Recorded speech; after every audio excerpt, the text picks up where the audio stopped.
સલામ નમસ્તે સત શ્રી અકાલ। હું Rohan Pandya, all India mirror news તમારી સાથે તમારા માટે। આજના સમાચાર મુજબ કોર્પોરેશન પર વધ્યો લોકોનો રોષ। અમે આતંકવાદી નથી, અમારે તો ચોખ્ખું પાણી જોઈએ છે બસ।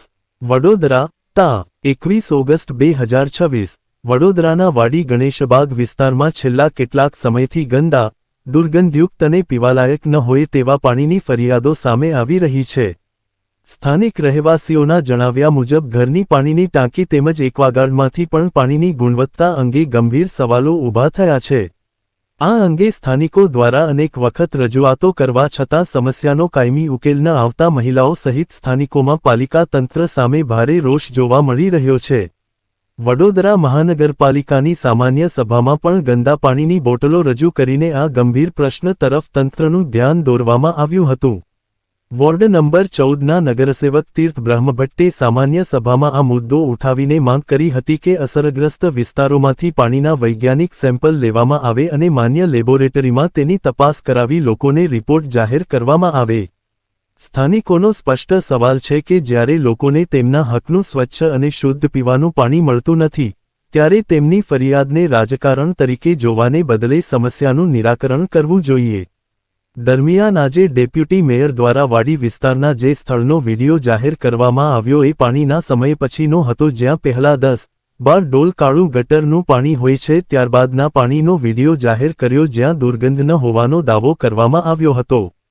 આ અંગે નગરસેવક તીર્થ બ્રહ્મભટ્ટે ડેપ્યુટી મેયરને કાલે સવારે ફોન કરીને સીધું આમંત્રણ આપ્યું છે કે જે વિસ્તારમાં ખરાબ અને દુર્ગંધયુક્ત પાણી આવી રહ્યું છે તે વિસ્તારમાં તમે મારી સાથે જાતે આવો અને સ્થાનિકોની વચ્ચે જઈને વાસ્તવિક પરિસ્થિતિ જુઓ।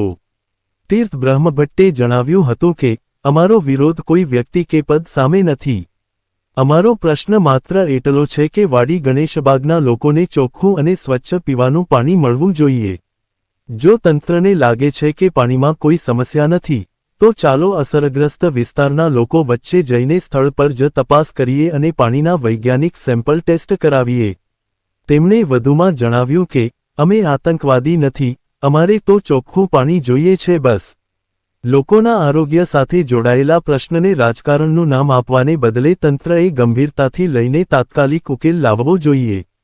હવે વાડી ગણેશબાગના સ્થાનિકોનો એક જ સવાલ છે, વીએમસી ક્યારે અસરગ્રસ્ત વિસ્તારોના પાણીના વૈજ્ઞાનિક સેમ્પલ ટેસ્ટ કરાવશે અને લોકોને તેમના હકનું શુદ્ધ પીવાનું પાણી ક્યારે મળશે? આવા સમાચાર જોવા માટે અમારી ચેનલ સાથે જોડાવો, લાઇક, ફોલો અને સબસ્ક્રાઇબ કરો। જય હિન્દ, જય ભારત। 2-3 વર્ષથી પાણી ગંદુ જ આવે છે અને સવારે ગંદુ જતું રહ્યું, પછી એ લોકો આયા પાછા ગયા, પાછું ગંદુ જતું।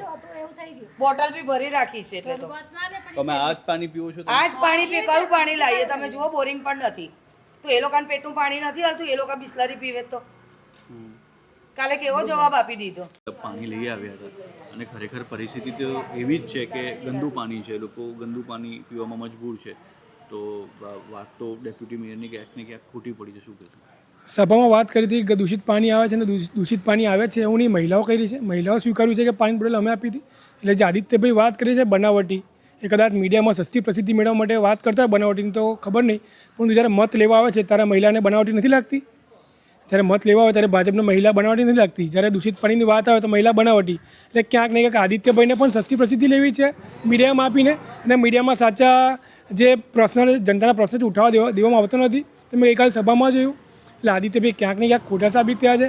કારણ કે મહિલાઓ કહી રહી છે કે સવારે જે 5 થી 7 ડોલ દૂષિત પાણી, ગંદુ કાળું પાણી આવે છે, ત્યારબાદ અધિકારી આવ્યા હતા અને પછી વિડીયો બનાવ્યો છે। એટલે પ્રોબ્લેમ ક્યાં છે? આ ડ્રેનેજ મિશ્રિત પાણી આવી રહ્યું છે, શું છે આમાં? 100% ડ્રેનેજ મિશ્રિત પાણી આવે છે તો જ આ લોકો ડ્રેનેજ સાફ કરાવે છે ને। ગઈકાલે રાતથી તમે જોયું કે વોર્ડ નંબર 14માં ડ્રેનેજની ગાડી ડિસિલ્ટિંગ મશીન વગર શક્કર મશીનો ફરી રહ્યા છે, ગટરો સાફ કરી રહ્યા છે।